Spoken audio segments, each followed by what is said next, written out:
சொல்கிறார்கள். சொல்கின்ற செய்தி அல்லாஹ் சொல்கிறான், فَقُلْتُ اسْتَغْفِرُوا رَبَّكُمْ إِنَّهُ كَانَ غَفَّارًا يُرْسِلِ السَّمَاءَ عَلَيْكُمْ مِدْرَارًا وَيُمْدِدْكُمْ بِأَمْوَالٍ وَبَنِينَ وَيَجْعَلْ لَكُمْ جَنَّاتٍ وَيَجْعَلْ لَكُمْ أَنْهَارًا مَا لَكُمْ لَا تَرْجُونَ لِلَّهِ وَقَارًا.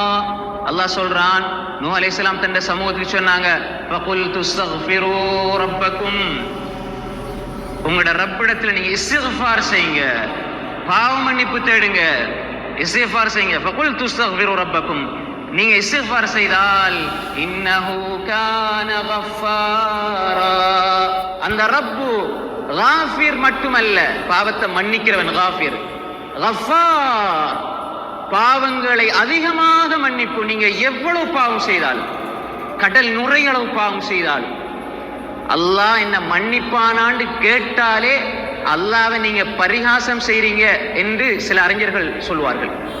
அல்லாஹ் நாங்க பாவம் செஞ்சுட்டு அல்லாஹ் என்ன மன்னிப்பானா அப்படின்னு ஒரு ஆள்கிட்ட நீங்க போய் கேட்குறீங்க, அல்லது உங்களோட மனசுல நீங்க நினைக்கிறீங்கண்டா அல்லாஹ்வோட நீங்க பரிகாசம் செய்றீங்க, கேலி பண்றீங்க, ஜோக் பண்றீங்க. அல்லாஹ் சொல்ல நீ எவ்வளவு பாவம் செஞ்சாலும் நான் மன்னிப்பேன். ஆனா இவர் அல்லாஹ் என்ன மன்னிப்பானான்னு ஒரு கேள்வியை எழுப்புறதே பாவம். ஏன்? எங்களோட ரப்பு மன்னிக்க கூடியவன், அவன் அன்பாளன். சென்ற வாரம் பார்த்தோமா இல்லையா? அன்பாளன். அந்த அன்பினுடைய வெளிப்பாடுதான் பாவம் செய்கின்ற ஒவ்வொரு மனிதனுடைய கரங்களும் அவன்பால் உயர்த்தப்படுகின்ற பொழுது, அவனுடைய கண்களில் இருந்து கண்ணீர் ஒரு சொட்டு கீழே கையிலே வடிகின்ற பொழுது, அவனுடைய நெஞ்சிலே இருக்கின்ற சுமைகளை பஞ்சு பஞ்சாக பறக்க வைக்கிறான் அந்த ரப்புல் ஆலமீன். அது அவனுடைய வாக்கு, அவனுடைய வாக்கு. அப்ப நீங்க இஸ்திக்ஃபார் செஞ்சா அவனோட பாவங்களை மன்னிச்சுட்டு விட்டுற மாட்டான். فَقُلْتُ اسْتَغْفِرُوا رَبَّكُمْ, பாவங்களை நீங்க அல்லாஹ் இடத்துல இஸ்திக்ஃபார் செஞ்சா அவன் உங்களோட பாவங்களை மன்னிப்பான். يُرْسِلِ السَّمَاءَ عَلَيْكُمْ مِدْرَارًا, உங்களோட பகுதியில உங்களோட ஊர்ல மழை இல்லை என்றால் இஸ்திக்ஃபார் செய்யுங்கள். அல்லாஹ் இஸ்திக்ஃபார் செஞ்சா மழையை பொழிவிப்பான். இது குர்ஆன். இஸ்திக்ஃபார் செஞ்சா மழை வருமா? வரும்.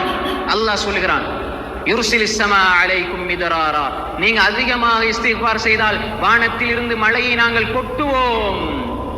பொருளாதாரத்துல பிரச்சனையா, வறுமையா, இஸ்திக்ஃபார் செய்யுங்கள். வயுந்திதுகும் பிஅம்வாலின் வபனீன், பொருளாதாரத்தை அல்லாஹ் அதிகமாக ஆக்கி தருவான். பிள்ளை பாக்கியம் இல்லையா, இஸ்திக்ஃபார் செய்யுங்கள். வயுந்திதுகும் பிஅம்வாலின் வபனீன், பிள்ளைகளை அல்லாஹ் தருவான். தோட்டம் துறவு, வறுமை, வறண்டு போய்விட்டது என்றால், தண்ணீர் பஞ்சம் ஏற்பட்டால் இஸ்திக்ஃபார் செய்யுங்கள். வயஜஅல் லக்கும் ஜன்னாத், தோட்டங்களை செழித்து வளரச் செய்வான். தோட்டங்கள் அல்லாஹ் உங்களுக்கு தருவான். தோட்டங்கள், நீங்க வச்சிருக்கிற மரம் ஒழுங்கா வளர இல்லை, அதுல பிரச்சனை இருக்குதுண்டா நீங்க இஸ்திக்ஃபார் செய்யுங்க. புத்திப்படுதா? தண்ணி ஊத்தணும், மருந்தடிக்கணும்னு யோசிப்போம். ரப்பு சொல்ற ஆன்மீக மருத்துவம் புரியுதா? வயஜஅல் லக்கும் ஜன்னாத், அவன் தோட்டம் துறவுகளை உங்களுக்கு உருவாக்கி தருவான். வயஜஅல் லக்கும் அன்ஹாரா, ஆறுகளை அல்லாஹ் பெருக்கெடுத்து ஓட செய்வான்.